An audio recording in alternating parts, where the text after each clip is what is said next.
So much, Kutso. So I think let me firstly say a very good afternoon to everyone and welcome to today's webinar, which is entitled Behind the Mask, Masculinity and Mental Health, hosted by the Academy of Science, South Africa.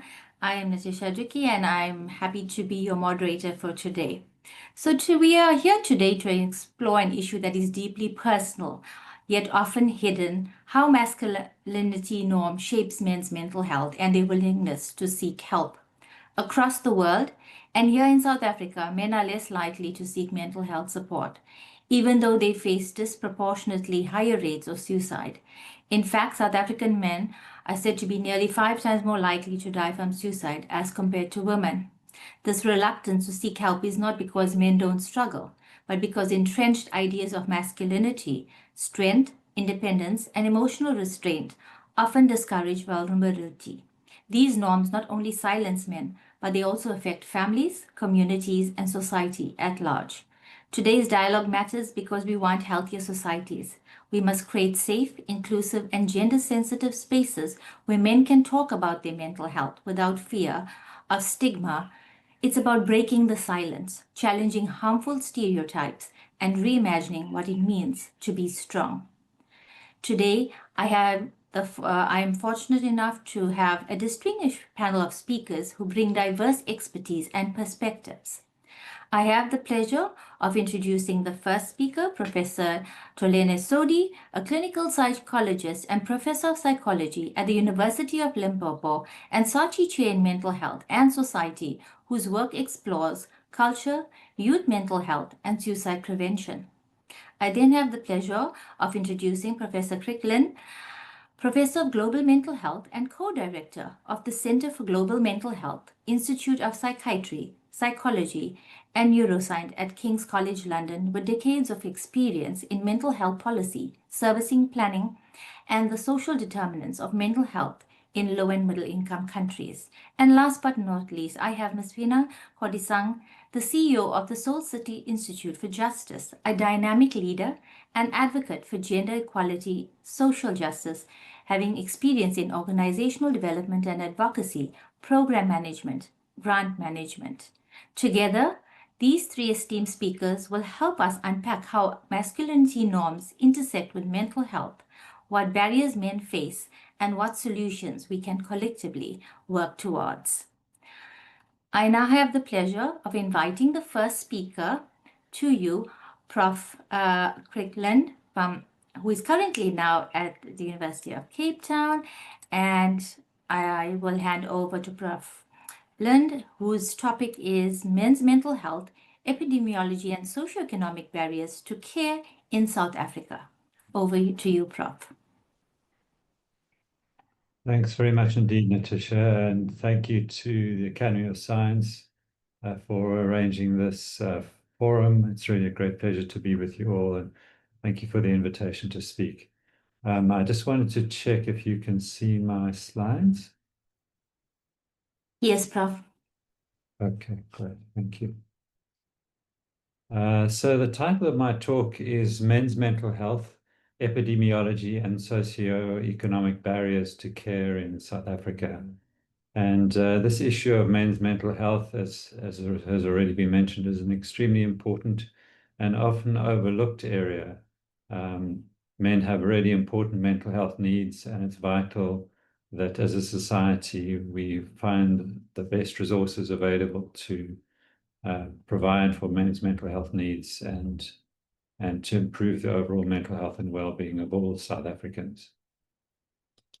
So here's an outline of my talk. I'm going to start off by just giving a definition of mental health, and then introduce you to some of the epidemiological data on men's mental health. What do we know about the prevalence and the burden of mental health conditions among men, especially in South Africa? I'll then speak about some of the socioeconomic barriers to care, and including cycles of poverty and mental illness and how these affect men. And then I want to close on a more optimistic note around the economic case for investing in men's mental health. I think there's a lot of important clinical and human rights reasons to invest in men's mental health as a nation, but also there are very good economic arguments for doing so, and I'm going to share with you some of the the work that we've been doing in this area. So what is mental health? Well, the Lancet Commission on Global Mental Health and Sustainable Development in 2018 developed this definition. Mental health is the capacity of thought, emotion, and behavior that enables every individual to realize their own potential in relation to their developmental stage, to cope with the normal stresses of life, to study or work productively and fruitfully, and to contribute to their community. And as you can see, what is implied by this is that mental health is actually something that exists on a continuum. We all move through the course of our lives between states of mental wellness and mental illness, depending on particular life stresses that we face or losses or trauma that we encounter. And so it's very important when we're thinking about the mental health of a population, of a nation, that we put in place systems that maximize the mental health and well-being and allow all people, including men, to flourish and to enjoy full mental health and well-being. So what does the epidemiological data tell us about men's mental health? Well, if you look at this figure, this is taken from the Global Burden of Disease study published in 2022. You can see there's an uneven distribution between males and females in the burden of mental health conditions. So this figure shows the colors of some of the major mental health conditions, for example, depressive disorders in red, in the dark red, anxiety disorders in the light red, and schizophrenia in the orange, and so on. And what is really striking is that men generally have increased risk for substance use conditions and for childhood behavioral and developmental disorders like autism and attention deficit hyperactivity disorder, as well as earlier onset of schizophrenia. But on the other hand, females have increased risk for depression, anxiety, and eating disorders. And what is also really striking about this figure is that you see in the distribution of mental health across the life course that mental health problems are not evenly distributed across the life course. There are certain key developmental stages where we have particular risk for mental health conditions. And if we're thinking about prevention and early intervention, it's really important that we target these periods. And these include especially infancy, adolescence, and old age. So these are the broad global figures, and I want to now dive a bit more deeply into the figures for South Africa. So the latest nationally representative psychiatric epidemiology data that we have for South Africa is taken from the SASH study, the South African Stress and Health Survey. This was conducted in the early 2000s. And it told us that in the general population, the lifetime prevalence of any mental disorder is around 30%. So just short of 1 in 3 of us during the course of our lives will meet the diagnostic criteria for one or more mental health conditions. And this comprises around 10% for depression, around 16% for anxiety disorders, and around 13.4% for substance use disorders.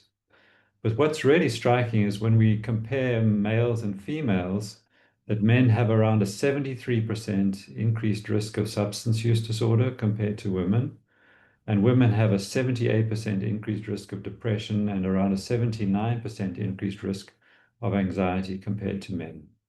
So the distribution of these mental health conditions is not even when it comes to gender. Men generally show more substance use disorder problems, and women more anxiety and mood or depression related problems. Now, of course, these are population level trends. There are always exceptions at the individual level. And of course, there will be men who suffer from depression and anxiety as much as there will be women who struggle with substance use conditions. So these are broad population level trends. Then when we come to schizophrenia, more or less, the prevalence of schizophrenia in men and women is roughly similar. There's some differences between countries. But what's really important is that men have earlier onset of the first episode of psychosis. And this is shown in this figure through a nationwide cohort study. You can see the men are represented in the blue bars, and the y-axis is the annual percentage who are diagnosed with schizophrenia spectrum disorder. And you can see in the early 20s and mid 20s that men really peak much higher than women. And then women's presentation comes much later in life, as you can see in the red bars here. And this is some data from the Institute for Health Metrics and Evaluation, again, the Global Burden of Disease for 2024, comparing males versus females. And you can see that it's slightly more skewed towards males. These allow for age standardized comparisons. So there's a slightly higher prevalence globally among males than females, but more or less it's evenly distributed. Thirdly, when we come to bipolar disorder, the prevalence in South Africa is around 0.6%, and the prevalence is fairly similar in men and women, but the presentation differs for men and women. So men typically present with more manic symptoms and women with more depressive symptoms in the context of bipolar disorder. And this is data presented by Professor Leslie Robertson and colleagues at Wits University and published in the South African Journal of Public Health. Fourthly, in relation to substance use disorders, around 10.3% of the adult population in South Africa are estimated to consume alcohol at harmful levels. But there are very important differences again between men and women. Men are around 4 times more likely to have substance use disorders or to consume alcohol at harmful levels than women. And although 8.6% of South Africans are estimated to use illicit drugs, this is much more skewed towards men, so around 13% of men compared to around 4% of women use illicit drugs. And then when we come to suicide and self-harm, as has already been mentioned, men have a much higher risk of dying by suicide than women in South Africa. And this is around a 5-fold risk. So the prevalence of suicide per 100,000 population is around 25.6 in men and around 5.5 in women. But what's also important here is that women have higher risk of non-fatal self-harming behavior than men. So again, there are very important gender differences when it comes to suicide and self-harm. So what about the socioeconomic barriers to care? We know that there are, from the data that I presented, huge needs for mental health care among men, but there are very important barriers that prevent men from getting the access to the care that they need. The first is related to human resources for mental health in South Africa. We know from this study led by Sumaya Docret and colleagues published in 2019 that there are around 0.3 psychiatrists. That's about 3 psychiatrists for every million people in the uninsured population. That is people who are not covered by private medical health insurance. Just scanning through these, around 1 psychologist per 100,000 population. And very important differences between provinces. So some provinces are relatively well-resourced, but other provinces, for example, the Eastern Cape, Limpopo, and the Northwest Province are very under-resourced when it comes to mental health professionals.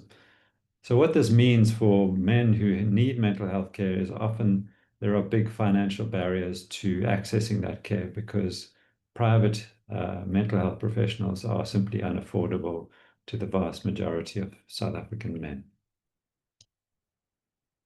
And this is reflected in the budget allocations for mental health for the National Department of Health.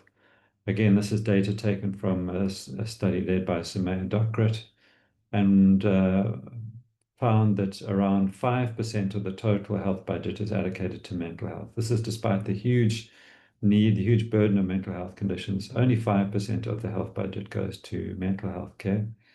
And when we look at how it's distributed, most of it is allocated to specialist psychiatric hospitals. So you have to get really sick and really unwell and be admitted to a psychiatric hospital in many cases before you can get mental health care.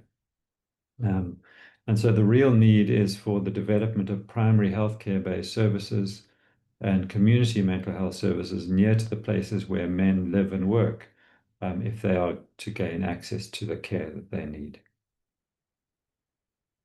It's also very important to understand that for men's mental health, it's not only about getting access to care that serves as a barrier, but poverty itself can cause a cycle of mental illness and low socioeconomic status that maintains people, especially men, living in poverty.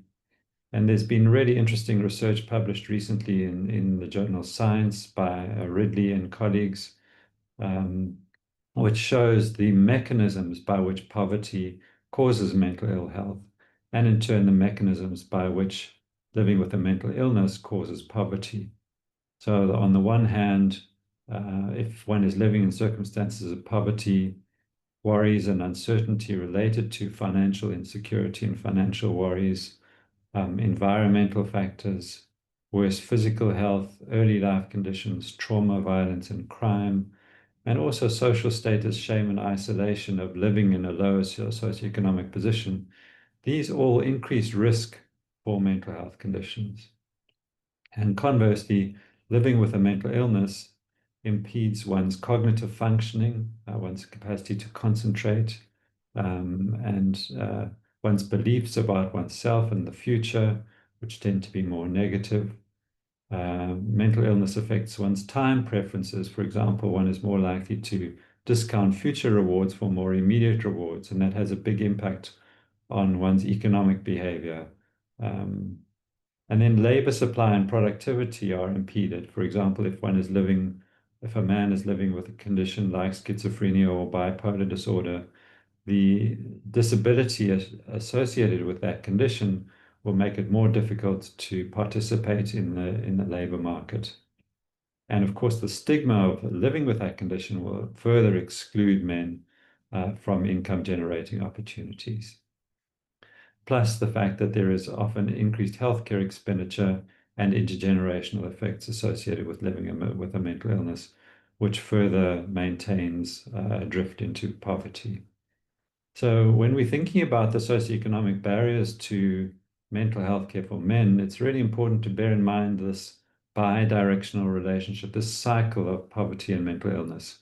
And if we want to break the cycle, it's very important that we design interventions that address both poverty, but also provide care for mental illness. So in the final part of my talk, I want to share with you some of the work that we've been doing on an economic case for investing in men's mental health in South Africa. We know from data in the SASH study, which I mentioned earlier on, that the cost of men's mental illness is both direct, for example, associated with hospitalization, outpatient care, and medication, but also it is indirect and it has an impact through reduced productivity, reduced income, and also caregiver burden. And this is shown in the image on the right, where we've indicated that the real cost of mental health care in South Africa is not only the provision of mental health facilities and services, but it's also the lost earnings associated with living with a mental illness. And so, in fact, the indirect costs associated with lost earnings far outweigh the direct costs of providing mental health care. And for this reason, at a societal level, it makes good economic sense to invest in mental health care for men. So this is some of the data from the mental health investment case for South Africa. It was commissioned by the National Department of Health and by the National Treasury. And I want to just acknowledge my colleagues, Donella Basada and Sumaya Dokrat, who are health economists and did a lot of the heavy lifting on the analysis of this data.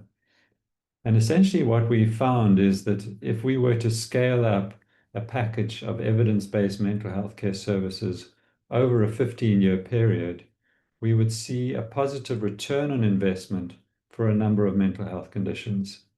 And if you have a look at the figure here, the y-axis indicates the return on investment. So for every rand that you invest in mental health care for depression, you will get a 4 rand return on investment over a 15-year period if you provided and scaled up care for depression. And what we see is we've modeled this across medium-term expenditure frameworks over the 15-year period, 3-year medium-term expenditure frameworks. And we see as time moves on that more and more mental health conditions show a return on investment. So, for example, by the 4th medium-term expenditure framework, we see positive returns for adult anxiety and also for risky alcohol use.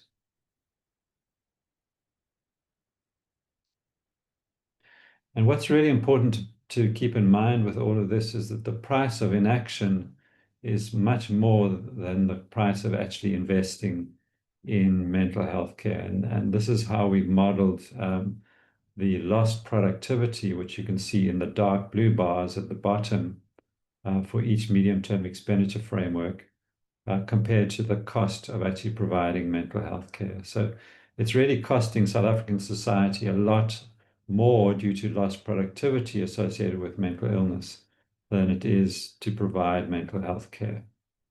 So it starts with the cost of inaction around 460 billion rand in the first medium-term expenditure framework, and this increases to around just over 500 billion rand by the end of the 15-year period. So the combined economic value of lost productivity greatly exceeds the estimated cost of current mental health expenditure over this 15-year scale-up period. So in conclusion, I hope I've been able to show to you that men's mental health really does matter. There's a high burden of mental health problems among men, and we need more research to really understand more about the determinants and also the consequences of men's mental health in South Africa. Mental health is an urgent public health priority, and I hope I've been able to show to you that it also makes good economic sense. It's not just an important clinical or human rights concern. It makes good economic sense to invest in men's mental health. So thank you very much, and look forward to hearing from you and hearing your questions during the discussion time. Thank you very much. Back to you. Thank you, Prof. Thank you so much for that great presentation. And I don't want to take too much of time because I will summarize at the end. But I think a key message there was that we need to be investing more, not only economically, but in terms of research and how we develop intervention that are sustainable and that they look at, specifically, as you mentioned, the current, bilateral relationship between mental health and poverty that we need to interrogate further if we want men's mental health to be a bigger success. So thank you for that. And I see that there are questions in the chat box. Please do keep them coming. We will be having a Q&A session if you have hands up. Unfortunately, the Q&A has not started for now, but I'm going to move to our next speaker so that you get more insights into this amazing webinar. And I now have Prof. Sodi, who is going to speak to us about culture, stigma, and silence, traditional norms as barriers to mental health access. Over to you, Prof. Thank you, Natisha, and good afternoon to everyone in attendance. Yes, I'm going to be presenting on culture, stigma, and silence, traditional norms as barriers to mental health access. Maybe Kujo, if you could put this on slideshow mode, because I see the way it is now is not. Yeah, I think that's better now. So this is the topic that I've selected for this, and as you can see, the outline of the presentation, I start by stating there why men's mental health is an urgent issue in South Africa today. And the second part of my presentation, I'll look at African traditional or cultural norms.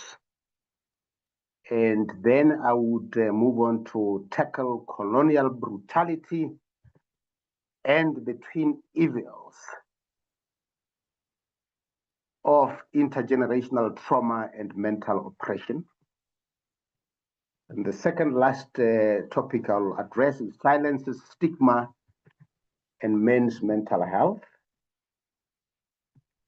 And of course, in conclusion, what should we do now? So those are the topics, and why men's mental health is an urgent issue in South Africa today. I'm sure you have seen from the presentation by Professor Lund how serious the issue of mental health is in our country today. The epidemiological data that he has presented just a short while ago really is a wake-up call that demonstrates that it is not business as usual in South Africa when it comes to mental health problems. Something has to be done about it. But I think what is also very concerning is you see that this problem is peculiarly more pressing when it comes to men, and that's why today it's important that we really need to focus or zoom in on this peculiar issue as it relates to men. So what I've done in the slide and the next one is just to show you some of the things that you probably are familiar with. The newspaper reports that we have seen on the newspapers, on radio, on TV, and everywhere else about the violence that is meted out by men, and mostly this being directed at women and children. For instance, we saw a few months ago the tragic story of the Usindiso building in Johannesburg when somebody who apparently had issues with money for drugs, then some 300 rands that was owed, decided to burn the whole building, in which 76 people perished, just because this person felt that they needed to be given some money for drugs. And then we've also seen recently, I think last week or so, in this week, this story is still in the news about somebody who goes out, kills his ex-girlfriend, and he then stabs his current girlfriend, and then takes videos of that, and he goes on social media to present what he has done and things like that. And you look at the next slide, which talks about some of these cases again. The stepfather who was arrested somewhere here in my neighborhood, just next to the University of Limpopo, who stabbed and killed his 14-year-old stepdaughter because he had a dispute with the mother, and so on. Somebody in Mpumalanga, for instance, who decided to put two women in the house and burn the house. I mean, these kind of stories that we see every day in the news, which basically just underline, emphasize the fact that we are definitely having a big challenge that needs to be addressed. And so the question is, what is going on? So the next slide, please. So let's look at the African traditional cultural norms that we have been having in our country, and how these norms may be directly or indirectly playing a role in some of these challenges that we see today. Traditional views of masculinity in Africa, and particularly here in South Africa, is we tend to perceive men as people who are able to endure extreme pain, being seen to be providers for the family. And in some cultures in South Africa, for instance, among the Northern Sotho people and the Xhosas people, you are only considered a complete man if you've gone through initiation. I mean, these are the kind of views that we have out there that have basically defined what a man should be seen as in our communities. And we also see the norms around emotional expression, the value that is attached to strength and silence. For instance, in my language, in Spedi or Northern Sotho, we would say "monna ke nku lela teng," and loosely translated in English, this would mean a man is like a ram, a male sheep, and should not show when he's crying. So, in other words, even when you are in pain, you must appear like you're a strong person. And so, these kind of norms and expectations tend to be such that with time, you find that they would show them one way or another. The next slide, please. The next slide, please. Yes. So, what are the positive elements around these African traditional norms?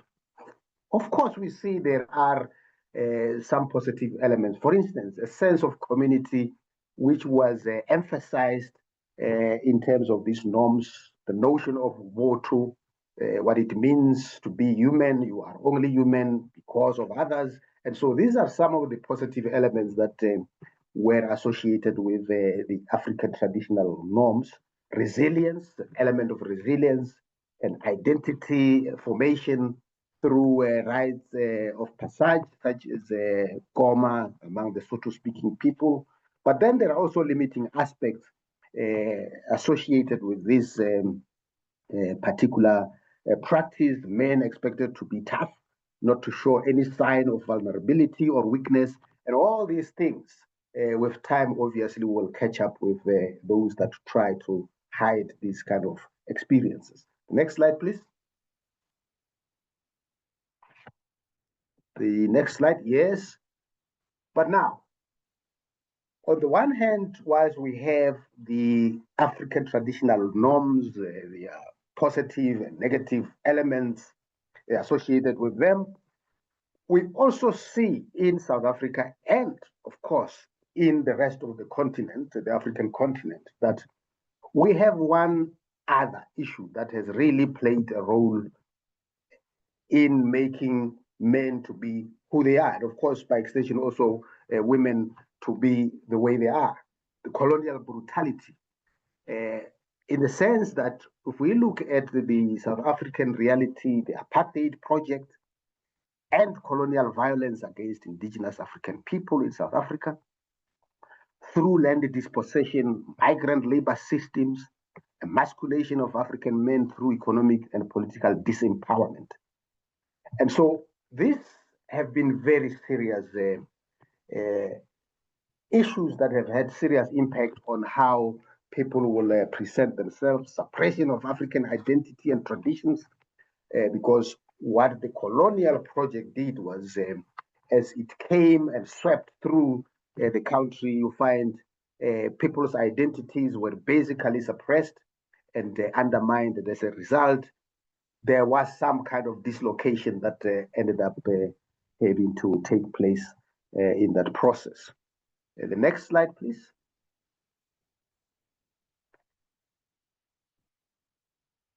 So,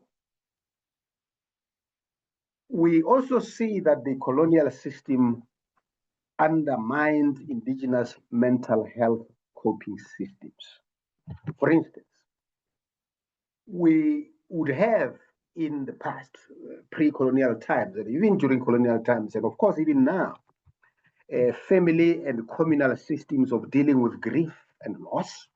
And when you have loss in the family, basically everybody in the community, in the family, would come and comfort you for quite some time. And this kind of interventions will help people to deal with problems of mental health without necessarily having to basically go and see a psychologist or a psychiatrist. And we also see that this brutality also disrupted African family structures and undermined male identity and fueled cycles of violence. So these are the fruits or the results of colonial brutality that our country had to endure. The next slide, please. So then we see one of the consequences of this is intergenerational trauma. The definition, lingering psychological scars and emotional pain of a traumatic event passed from one generation to the next, even if the descendants were not exposed to the original painful experience. And in South Africa, we see the protracted wars of liberation and acts like police brutality, torture, state violence, and forced removals having resulted in intergenerational trauma, often transmitted through family dynamics, community norms and practices, and cultural memories. So these are the problems that we really see, and these things continue to manifest even today. The next slide, please. So another issue or another challenge that we see is mental oppression, being subjected to discrimination and prejudice, resulting in internalized oppression that in turn leads to self-hate, shame, low self-esteem, and negative self-talk and image. And we can see a lot of the violent behavior we see today, mostly that is inward focused and self-destructive, tends to fit this pattern. And we really see it, I mean, these kind of cases that I've indicated earlier on, the newspaper articles that talk to violence, you can just see that there is a lot of this that now manifests itself one way or another. Next slide, please.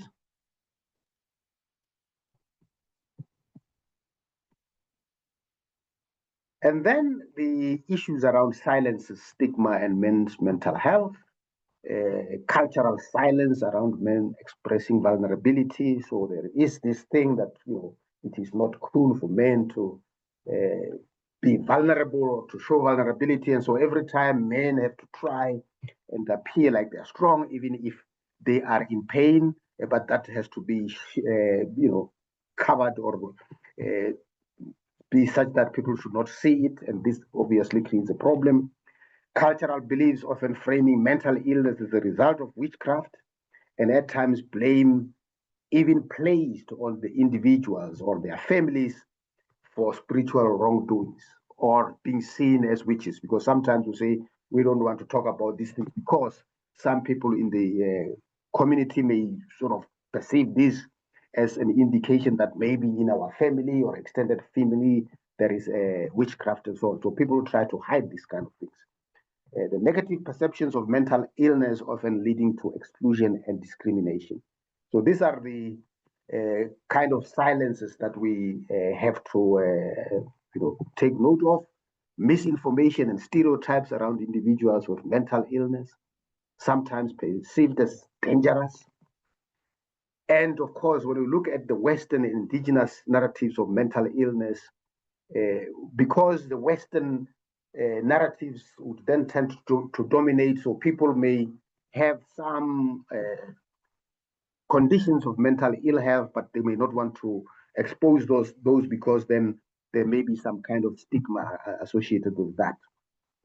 So some of the consequences of these silences and stigma is lack of help seeking, internalized stigma, external stigma now internalized, resulting in shame, anger, low self-esteem, and social isolation, which may show itself in social relationships being affected, marriage and work also being affected. So these are the kind of things that we see that tend to affect men to an extent that, you know, over a period of time, they may best because of the kind of mental health problems that they've been trying to hide over the long period of time. The next slide, please.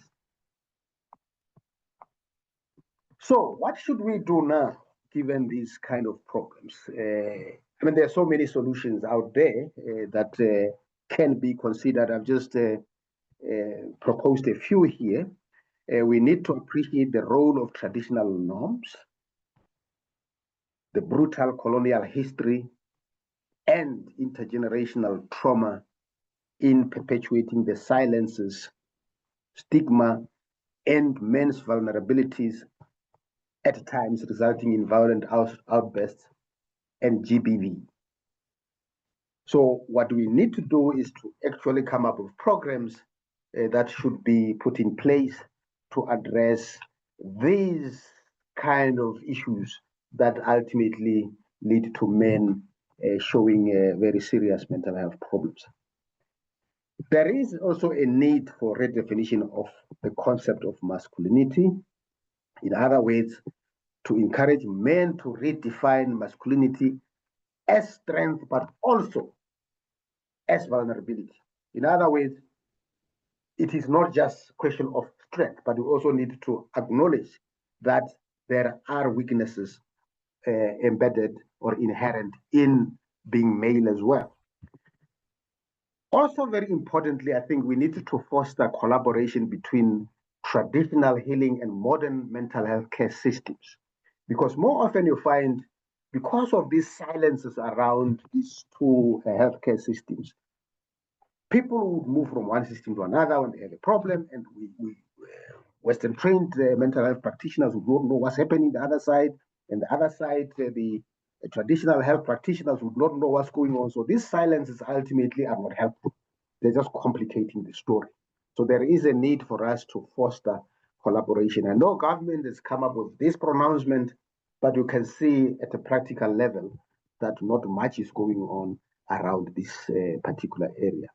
Restoring positive traditional practices, for instance, concept of Ubuntu, communal healing, and all this, because these are some of the things that can help us to really come forward to begin to deal with problems that affect men, particularly their mental health.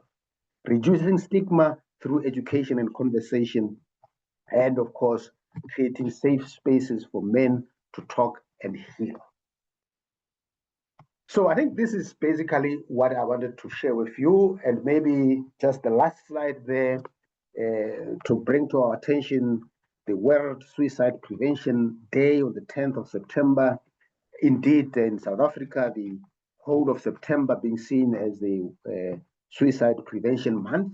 And so there is something taken from one article about suicide prevention. Let's break the stigma around men's mental health. 75% of all suicides are male. I mean, this basically goes hand in hand with what Professor Lund was presenting earlier on. So this is basically all I wanted to share with you, and I think I've just lived within my time allocation. Thank you very much. Thank you so much, Prof. Yes, and thank you to you and Prof. Lund for keeping the time. That's really great, and we appreciate it. And thank you for that another inspiring talk as well. I think for a key message, there were several key things that you spoke about, and I think it's so important when we discuss. We heard about from Prof. Lund about the barriers here. We also heard you talk about cultural norms, and I think it's so important that when we associate words like masculinity, as you've pointed out, with strength, we also need to align it with vulnerability. It is so important that we do that if we want to tackle this problem with, regarding men's health. So thank you so much, Prof. I'm now moving on to our last but not least speaker, and Ms. Kodisang is going to speak about a topic entitled From Stigma to Support, Building Community-Based Responses to Men's Mental Health. Over to you, Ms. Kodisang. Thank you very much, and good afternoon to everyone who is joining.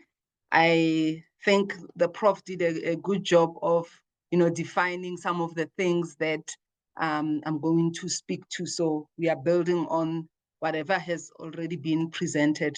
So let's move to the next slide.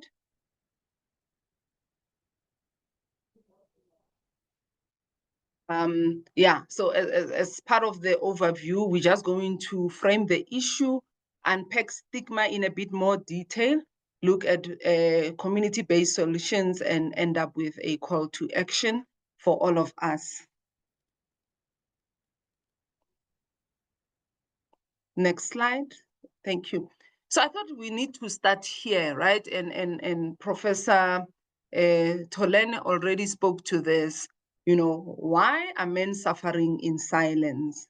And if we were to look at everything that has been said about men, and we look at what then communities need to do, or how communities need to get involved, we need to sort of have a reframing of the issues and a reframing of the problem. And there is a quote there by Livingston, saying silence isn't strength, it's actually suffering. So this thing where men are encouraged to keep silent is not helping men, it's actually killing men. So men are hurting, and our systems, our culture, our norms, are complicit to that pain that men suffer, because we've constructed masculinity in such a way that it rewards emotional suppression and punishes vulnerability. But that can't be the status quo. We can't continue with that, because half of the community, when you look at our population stats, we know that it's almost 50-50, between men and women. So if half of our people are taught to suffer quietly and suffer with that quietness, we can't continue normalizing that. We need then to shift and help men deal with their issues better. Next slide, please. So let's look at then stigma as an issue, keeping in mind what we've just said about men and the culture of silence that is built around them, right? So stigma silences men, it isolates them, it punishes them, and it rewards the wrong things. Like we said, it rewards suppression and punishes vulnerability. So when we look at what then, or what we define then as stigma, it's not just a social inconvenience, it's a structural barrier. It represents shame, silence, exclusion, and it's often surrounded by trauma, issues of identity and vulnerability. And when it comes to men's mental health, which Prof. Lund went to length in explaining, we see that it is actually rooted in patriarchal norms that equate masculinity to emotional suppression, dominance, and self-reliance. And it also delegitimizes care work and emotional labor as feminine, and therefore it devalues those values of femininity in men. And then we are saying these norms don't just harm the men, they harm everyone. Next slide. There's a weight that comes with normalizing stigma, right? Again, building on what has already been said, we socialize men to be providers, protectors, performers, but we rarely allow them to just exist, to just be human beings, and their mental health then collapses under this weight. It's a crisis, and it's not only a crisis of men, it's a crisis of care, meaning we are not taking care of the men. And because of these cultural norms that equate self-reliance, strength, and emotional suppression to masculinity, we see what research tells us in terms of how then when men conform, it's detrimental to their own health. It reduces their health-seeking behaviors, and then the results that have already been outlined becomes what we see. They kill themselves, they kill others, they are not trusted, they are just becoming what we can define as problematic, and I'm using inverted commas because that's not the labeling that we want to put on men. Next slide. So if our call to action today is reframing the problem, the type of questions that we ask must change. Instead of asking what is wrong with men, we then need to say what systems have failed men. In that way, we are moving from, or we are replacing judgment that we put on men with compassion, Because when we use judgment, it isolates them, it categorizes them as difficult, as problems, like I said earlier. But when we use compassion, we see the behavior as something that must be addressed, and we ask what conditions have actually produced this response that we get from men. What are the unmet needs that are being expressed by men's behaviors? And when we then do these shifts, and from a foundation of a trauma-informed response, and we see this outlined by scholars like Fallot and Harris, where we replace the trauma-informed systems. We are not then asking what is wrong with men. We then say, what happened to you? I don't know how many men get asked that. Instead of saying, what's wrong with you? How many men are asked, what happened to you? And eventually then with that question, we say, what do we need to do to help you thrive? Because thriving is not only for women, it's not only for children. We also need to enable men to thrive. Let's move to the next slide, please. So this shift that we are now advocating for. So I'm sitting here today, wearing an advocacy hat. And I know people know my organization as speaking mainly for women's rights, but today I'm advocating on behalf of men and with men. So, I'm an ally to the struggle of men. And I know that when we win that, we would have won the struggle for women as well.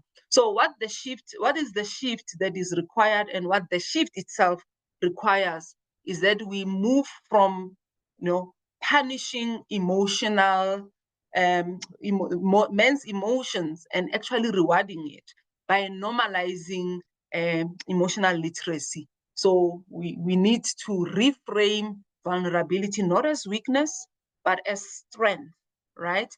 We need to embed mental health conversations into everyday spaces. When we are sitting in barber shops, when we are sitting in sports fields, when we are in workplaces, in our groups as men, the conversation should not be around how strong you need to be as a man, but it needs to be, what are the issues you are facing today and how are they impeding, your wholesome development, and what can be done, creating that space for men to know that they can also be vulnerable. And when they are vulnerable, a safe space will be created, they'll be held, they'll be seen, and their pain will be seen, and something will be done about it. So we also must train different gatekeepers, elders in the church, faith leaders, community leaders, traditional leaders, as custodians of some of these norms that really hinder and hamper men from fully developing. We need to train them, using a trauma-informed lens, right? Because men are hurting, and men have gone through a lot of traumas themselves that remains unattended. So we need to build capacity for listening and not fixing. We do a lot of wanting to fix men, but we never listen. We don't know how much pain they are carrying. And we need to also validate their lived experiences as expertise. Men are experts in their own issues. How do we meet them at that point and move forward with them in terms of bringing solutions? And when they seek help, we need to celebrate that instead of shaming it. So when men, are out there seeking help, we need to affirm them. We need to share those stories, and of course we follow protocol in terms of sharing those stories. We will never do it if it's not what the men sign up for. And we need to challenge narratives that reinforce stoicism. So we need to really reframe how we deal with the issues. Next slide. So how do we do that? We make room for repair. And when we talk repairing, we are not, it's about rebuilding and not returning to old habits, old behaviors. It's not about going back to the old way of being masculine, right? It's moving forward with trust, with honesty, shared purpose.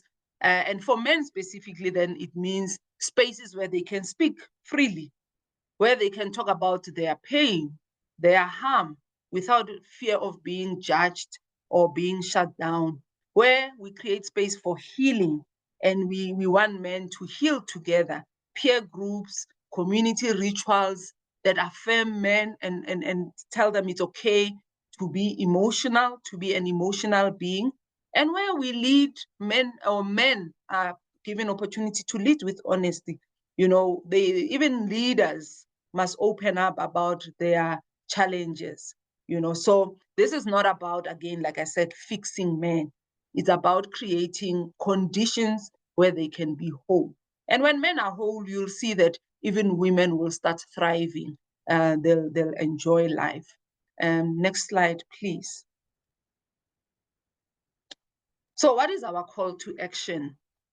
We are not asking men to be less masculine. We are not inviting them to redefine what masculinity can hold. It can still be strength, but it's strength that includes softness. It can be about connection, but that honors vulnerability. And it can also be about healing that comes through honesty and care. It's not us saying men must lose their identity or their masculinity, but it's about expanding what this definition of masculinity is in alternative ways that are for the benefit of everyone. Next slide. So I looked at different behavior change frameworks that we can use. This is now speaking to what we can do as communities to get involved. As you know, Soul City, is known for championing behavior change programs. For us, what is important is shifting the behavior. And there are methods that have been applied that have been proven to work. So let's look at some of those methods together today. Next slide. When you look at the health belief model and what it tells us about behavior, it's that it's perceived susceptibility and seriousness, right? So men can recognize that emotional distress, trauma, or silence around mental health puts them at risk if we create an environment that allows them to do that.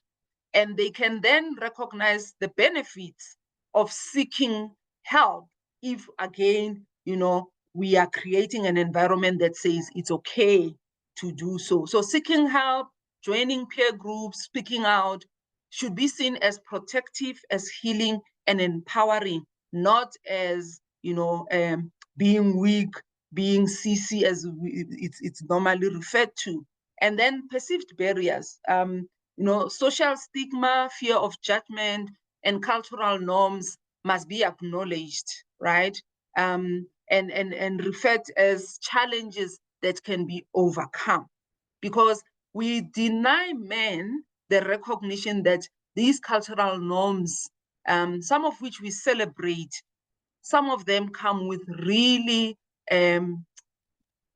destroying patterns within them. And when they do that, all of us then are losers. The campaigns and having mentors, creating these safe spaces should be seen as an activation of the readiness to seek support, and then will lead to self-efficacy, where men feel confident that accessing these services is good for them. It will help them heal, it will help them grow, and it's in support of others. The next model that has been proven to work is, how can, I can't see some of the, how can the health belief model be applied? So I've put in there some of the ways the model I've described can and help. And I think I've already spoken to that.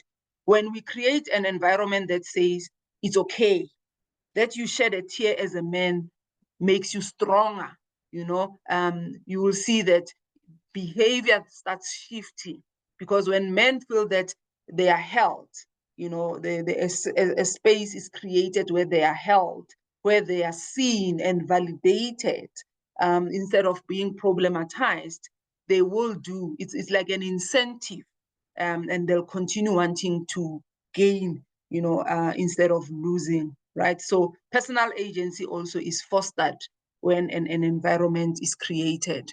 It centers personal beliefs and perceptions. So we focus on how men interpret emotional risk. We need to be able to help them process. It's an unlearning process, because what they've learned from what has been said by the former speakers, the two speakers, is that they've learned that they can't show emotion, they can't do things differently, because then they'll be punished for that. But now we are saying, it's okay, man. Let's come together and let's start doing things differently, and you'll see the value that you gain from that. So I think we need to move to the next slide. I'm sure people are reading as the slides are put up. And then we also looked at the theory of planned behavior and what it tells us about the behavior, right? And this can be applied to everyone. We are just using it today to speak specifically to men and the issues that the men face. And by the way, this is all the theories that we use as Soul City when we create programs. We create programs based on what we see these theories telling us, because they've been tested and they have proven to work. So according to this planned behavior theory or reasoned action, there are three elements: attitude, subjective norms, and perceived ability, right? So the individual must believe that seeking support will benefit their well-being. If we are not helping them see that benefit, we will continue complaining about men don't come to clinics, men don't test for HIV, men don't want to use condoms, men are raping, men are doing all these things that we say men are doing, because they don't see the benefit. We have not really conscientized them to seeing the benefit to them, not to the other person. Many times we frame it as the benefit to other people and not the benefit to them, right? So for example, if Sipho feels that talking to a counselor or joining a peer group will help him, you see, not his family, but him manage stress and reconnect with himself, then he will do it. So we need to bring that, alignment, where we're not saying to men, seek good or practice health-seeking behavior for the sake of others, but it's for your sake first, and then others, the ripple effect that is that others will benefit. The individual must believe that others, friends, family, peers, support that behavior. So when men seek behavior, like we said, we celebrate it instead of stigmatizing it. And of course, self-efficacy, where Maslow's in his hierarchy of needs, says now you start thriving there at the top. They now have the skills, they now have the confidence to take action because they have the support of everyone around them. The next slide.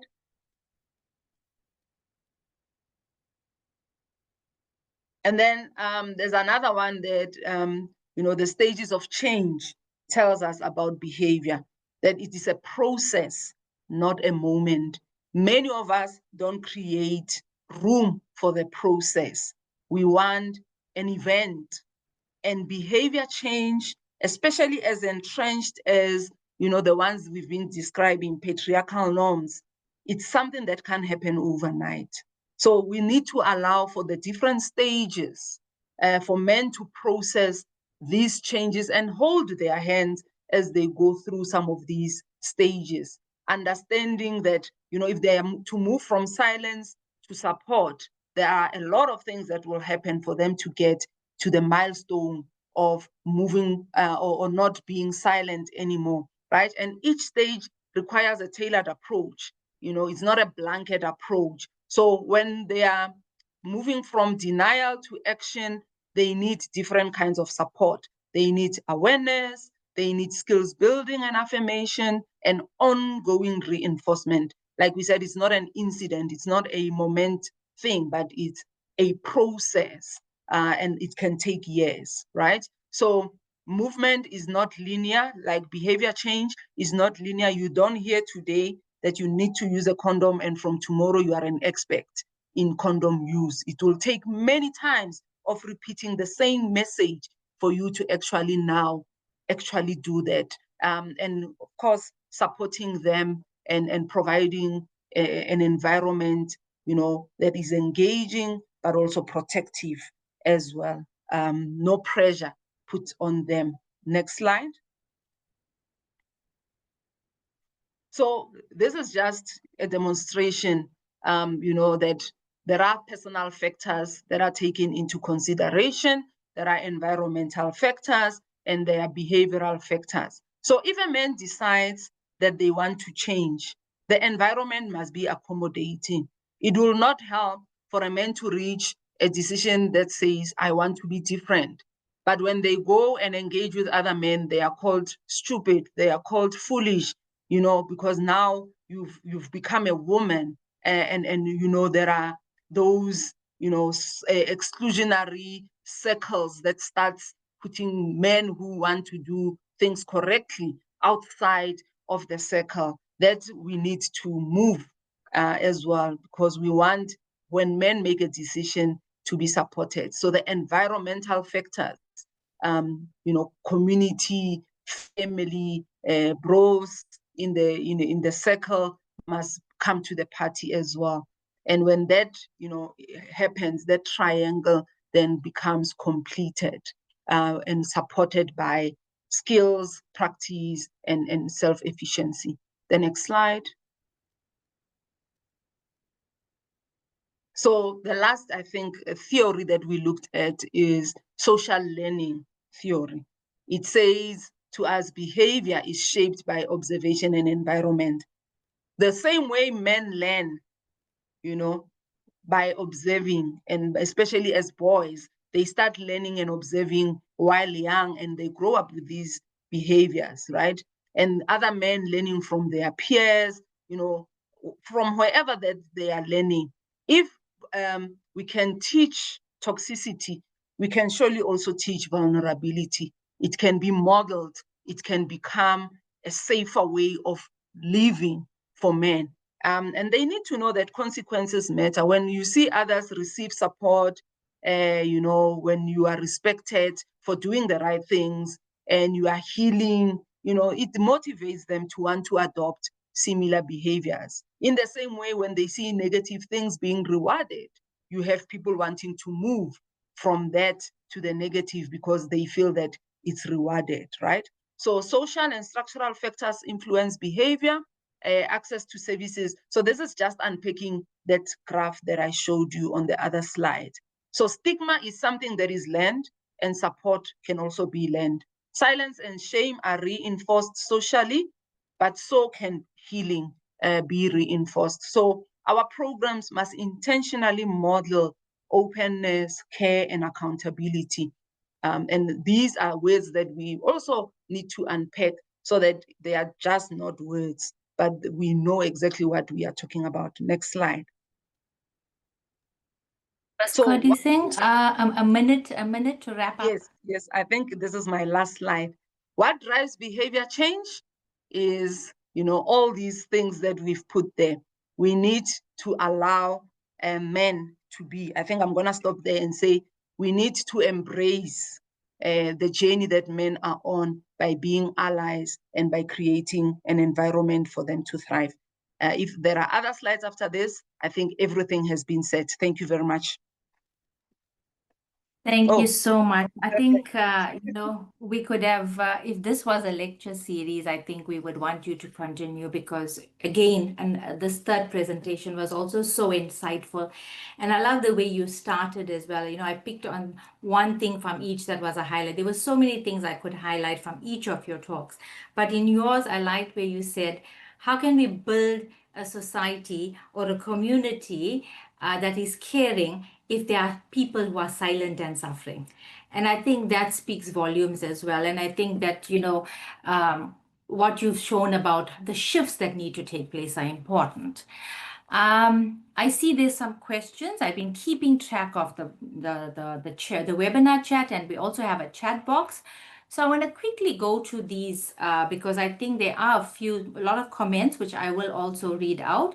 But I think let's start with the first one from Jonathan and Shimwanga. And Jonathan said, thank you for the presentation.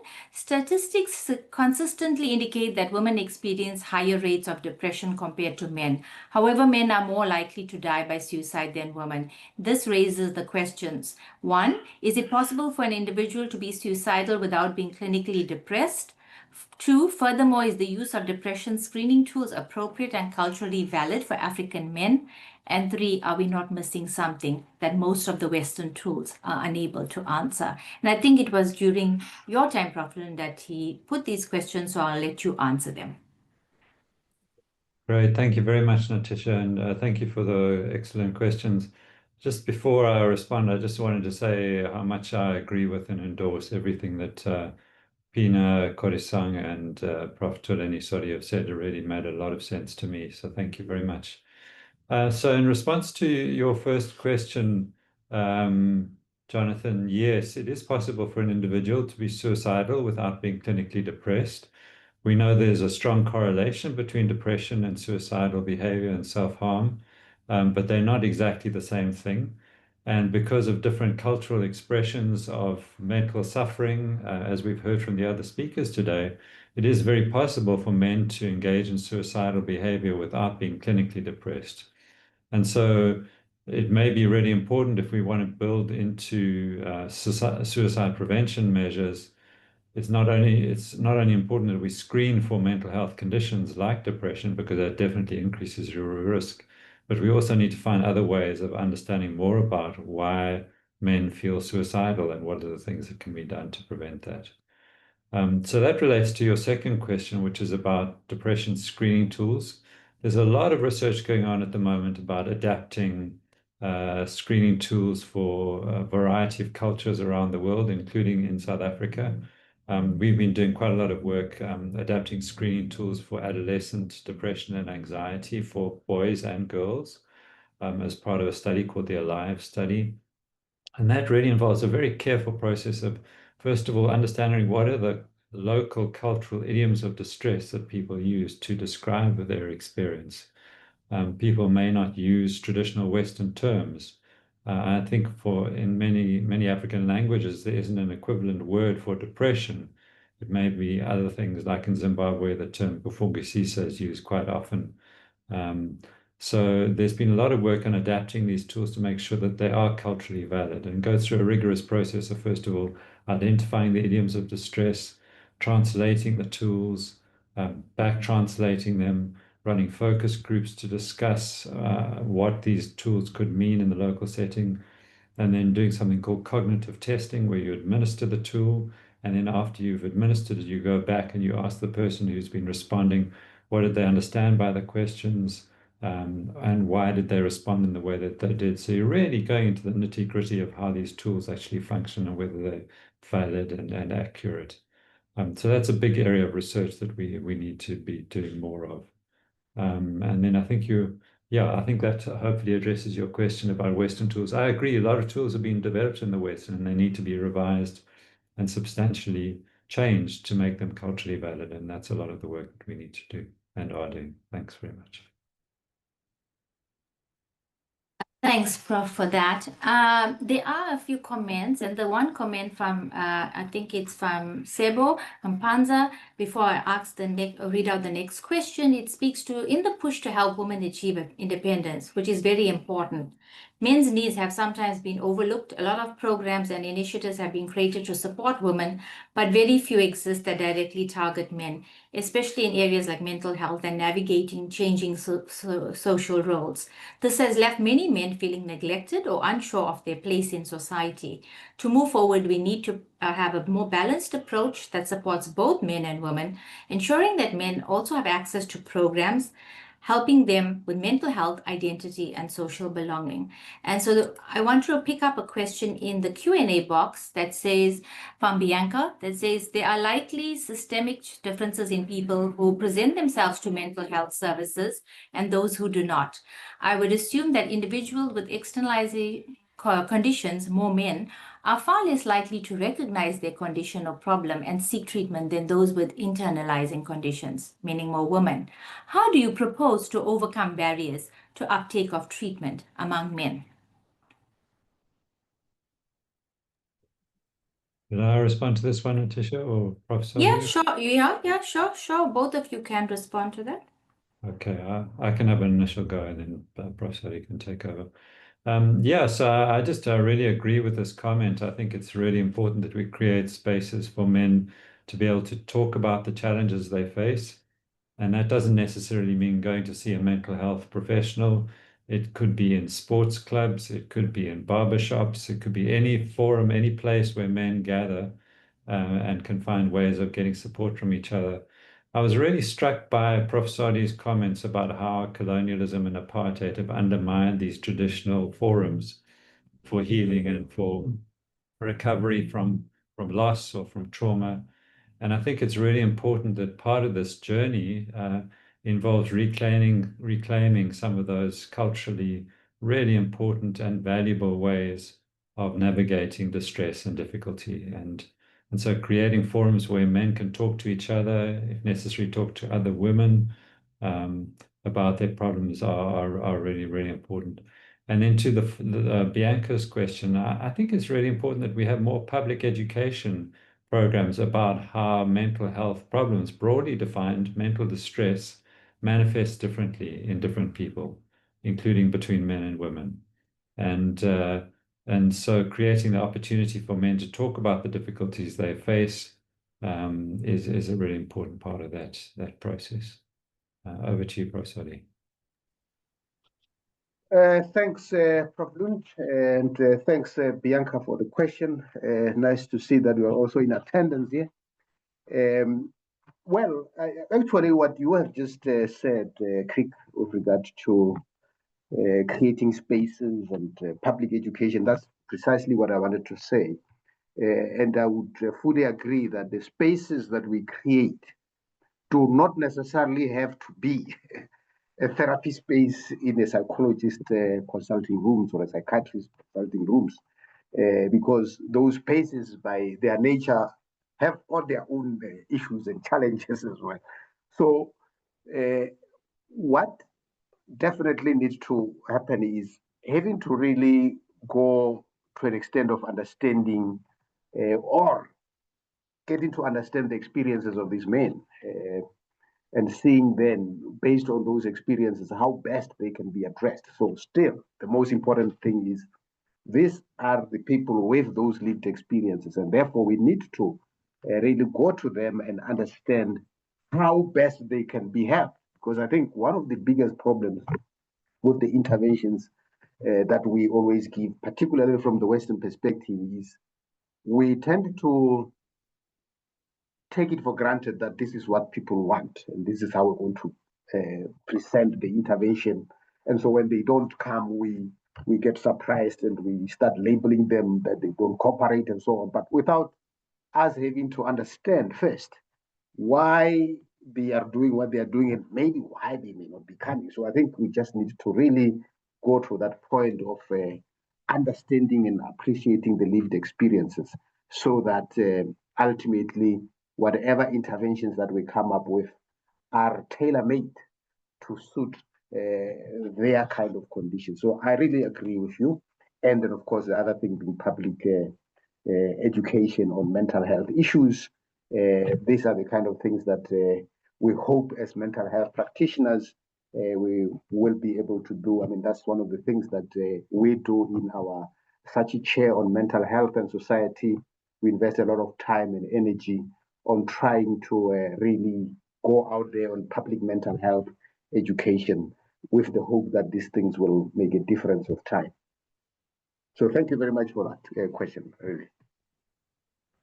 Thanks so much, Prof. Lund and Prof. Sodi.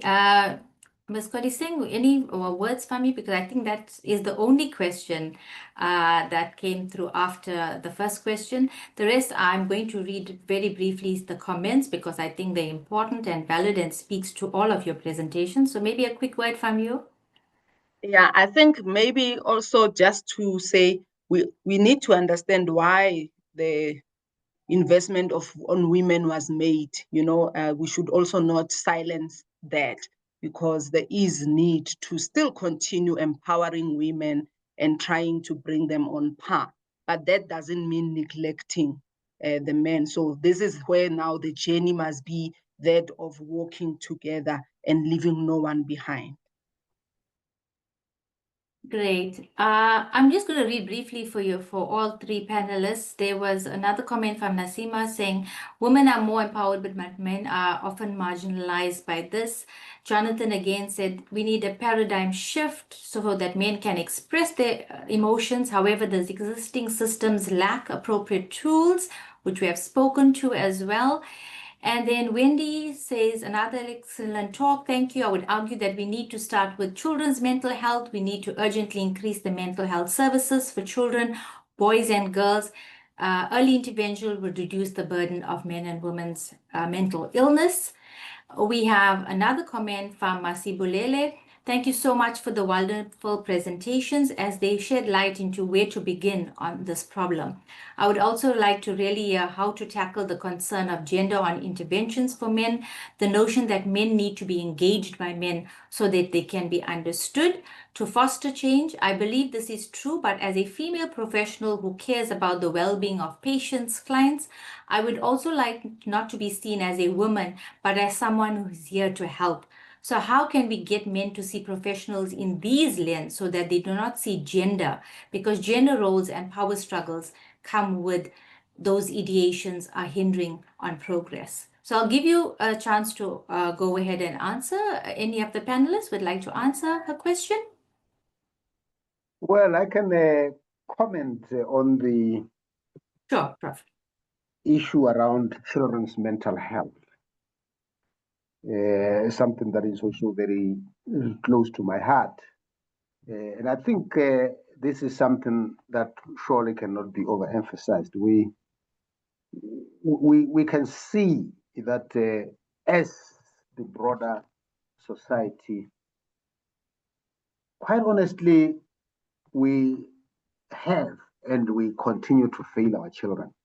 Because when you look at the problems that we have now, today, among young people, youth mental health, you can see that some of these things, to a large extent, have to do with our own failings as parents, as adults. We are giving them no hope. We are failing to guide them. Our systems are collapsing every day, and therefore, this situation that we find ourselves in is really putting our children at risk to an extent that what you sometimes see with the children and the behavior is just an indication that a lot needs to be done about the children. Well, for us as adults, we've been around for a while, and even if we can have these interventions, as much as they're important for us, but I think we are already damaged goods, and so it's very little that we can do to change us.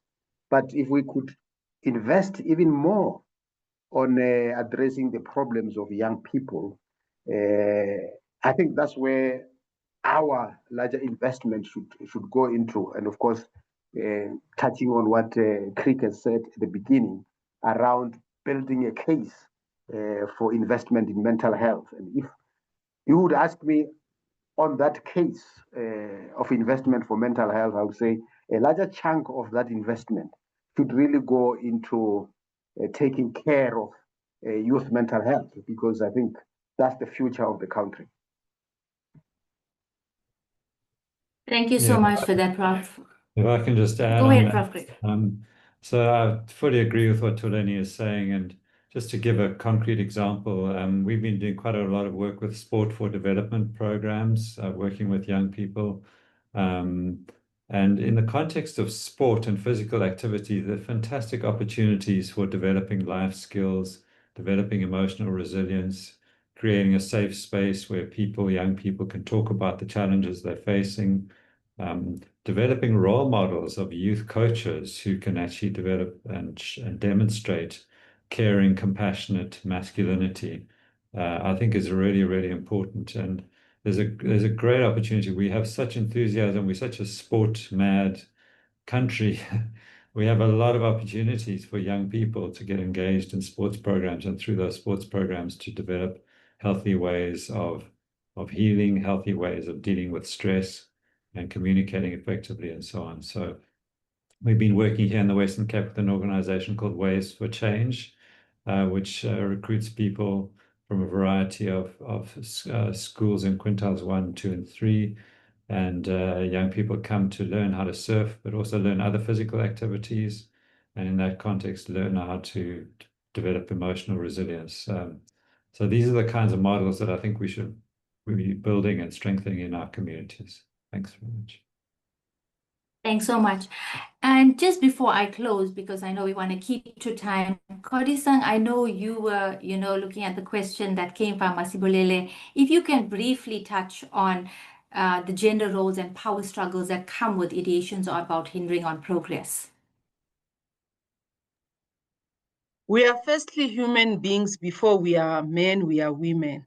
And I think even the constitution of the country is framed around human rights, So if we understand that, all of us want to live in freedom, all of us want to be respected, all of us want to be given opportunities without saying men versus women, I think we will go far, So we need to remove the binaries and how we genderize everything to get into a point where we say, as a human being, how do I want to live with other human beings? And that will help us really build thriving societies. What has killed us is this thing of putting emphasis on men are this, women are this, men must do this, women must do this. And now with everything shifting, the traditional roles that were assigned are no longer what they were. So what then happens? That's why we need this transition and creating a new normal. Thank you so much. Very quickly, Angelo, Jean, and then there was Frisiano saying, thank you to the speakers, interesting and delightful talks. They really enjoyed it. So I'm really grateful that the audience has really liked this. And I think as closing, I want to say firstly to our three panelists, I think today if we could go on with the session and we didn't have time constraints, it's such an engaging conversation. All three of you brought such great insights. There's so much for all of us to take away from this conversation, and we'll be talking about this for days. And it shouldn't just be talking about it. We need to become actionable, as all of you have said. So thank you to our three panelists, Prof. Lund, Prof. Sodi, and Ms. Kodisang, for your insightful and thought-provoking contributions. And I think a few key messages to end this off is about creating safe and inclusive spaces for men to express vulnerability. Mental health is not just about a personal issue, it is about societal and it's about social and systemic ones linked to culture, inequality, and policy. And finally, reimagining masculinity is not about losing strength, but about broadening it to include empathy, resilience, and care. And so on behalf of the Academy of Science of South Africa, again, I want to thank our panelists. I want to thank our audience and for your great questions and your insights as well. And let's keep working together to ensure that mental health support is inclusive, accessible, and free from stigma for men and for all. And my final takeaway line on this Friday for you for this session is, true strength is not in silence, but in the courage to seek help and to support. And with that, I would like to close today's session. Thank you so much.